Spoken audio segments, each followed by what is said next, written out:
Antes de entrarmos nos mecanismos envolvidos na transcrição, vamos relembrar os principais jogadores do processo de replicação do DNA e discutir um caso especial de replicação.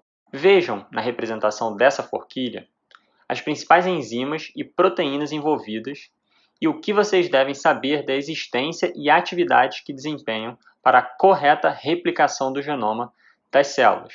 Essas são proteínas indispensáveis para o processo ocorrer, e qualquer defeito nessas proteínas estará relacionado a processos patológicos. Uma das proteínas que não falamos nas aulas anteriores são as proteínas ligadoras de fita simples, aqui representadas pelo número 2. Essas proteínas se ligam à fita simples do DNA recém-abertas na forquilha pela helicase e funcionam como proteínas estruturais de estabilização. Um outro ponto que acredito que não mencionamos anteriormente é que o iniciador, ou primer, necessário para dar início ao processo de replicação é formado por uma molécula de fita simples de RNA e não DNA. Por isso, seu nome mais correto é RNA primase. Mas para os objetivos desse curso, não se preocupem com isso. Até porque sabemos que as diferenças estruturais entre os ribonucleotídeos e os desoxirribonucleotídeos são pequenas. Para o contexto celular, existem importantes diferenças entre o DNA e o RNA, mas sabemos que DNA e RNA são estruturalmente muito semelhantes. Não é à toa que o processo de síntese de RNA a partir de DNA se chama transcrição, ou seja, é praticamente o mesmo alfabeto. Diferente da tradução quando falamos de RNA para proteínas. Nesse caso, utilizaremos uma outra língua para produzir as proteínas.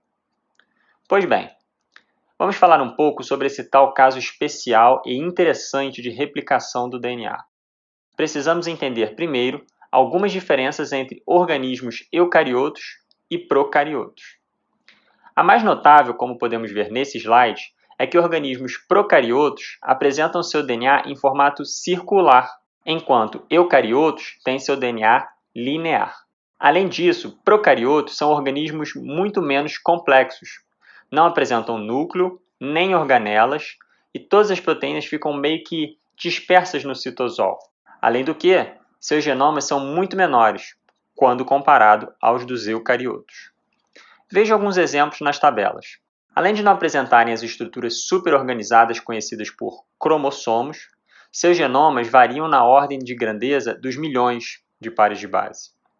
Já nos eucariotos, vamos para uma ordem de grandeza dos bilhões de pares de base.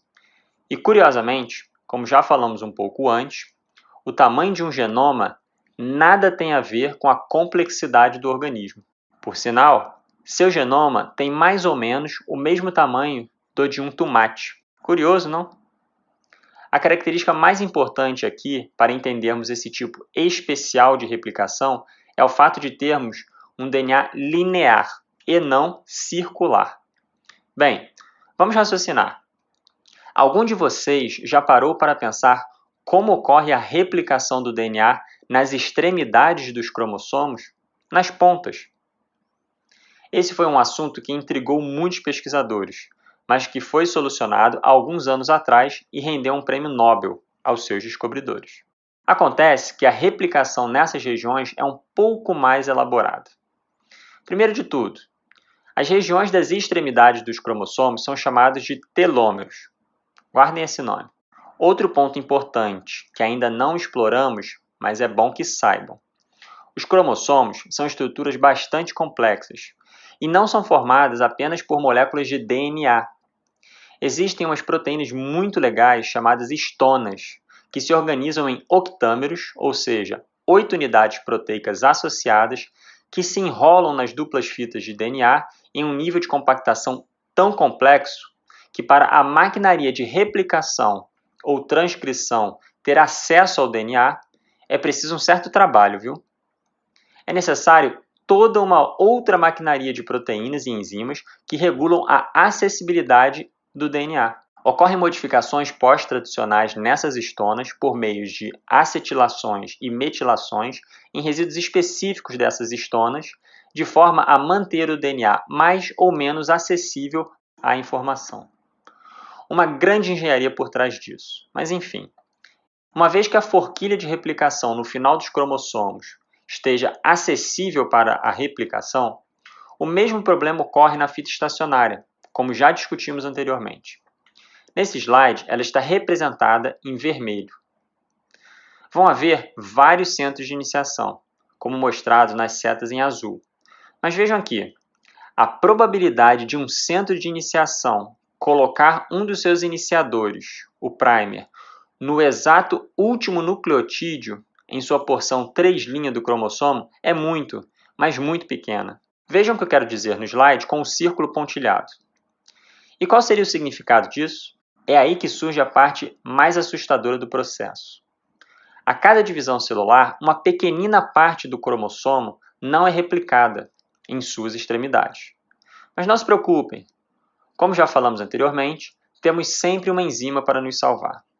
A resolução disso é a presença de uma enzima chamada telomerase, que é capaz de adicionar sequências repetitivas de TTA, GGG, até que todo o final da fita estacionária seja preenchida. Ufa, que alívio! Pena que o processo não é assim tão perfeito para todas as células. Vejam só que coisa. Infelizmente, nossas células somáticas não dispõem de uma telomerase para fazer esse processo. Ou seja, nossos cromossomos estão realmente encurtando ao longo de nossas vidas. Ai meu Deus, é isso mesmo? Sinto lhes informar, mas essa é a mais pura verdade. Entendam por células somáticas todas as células de nosso organismo que apresentam o conjunto de genes completos, ou seja, são diploides. Mas calma, ainda existe uma salvação. Alguns grupos celulares apresentam essa tal telomerase para garantir a total integridade de nosso DNA. E são elas, as células-tronco, que são aquelas super indiferenciadas e que apresentam o potencial de se transformar em qualquer outro tipo de célula específica do nosso corpo. E, é claro, as células germinativas, o espermatozoide e o óvulo.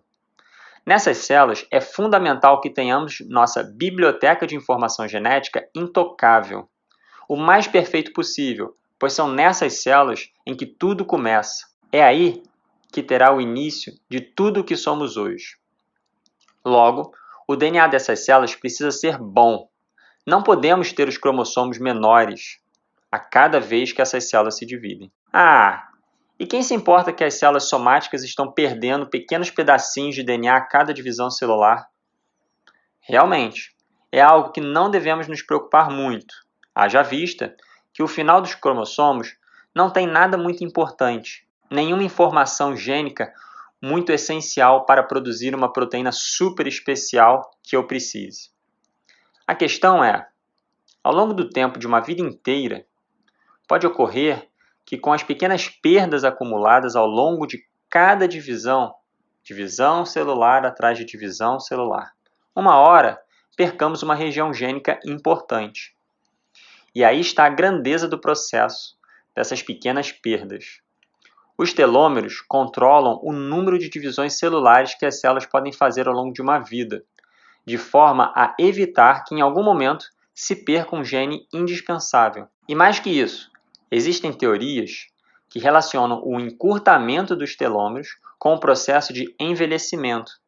Seria algo como: posso perder segmentos de DNA até aqui, e depois disso é começar a se deteriorar, perder informação genética, adquirir erros ao longo do processo de replicação e assim vai. Enfim, nesse caso seria até bom ter um DNA circular para se livrar desse estresse, não acha? É isso, pessoal. Próxima aula, transcrição finalmente. Até lá!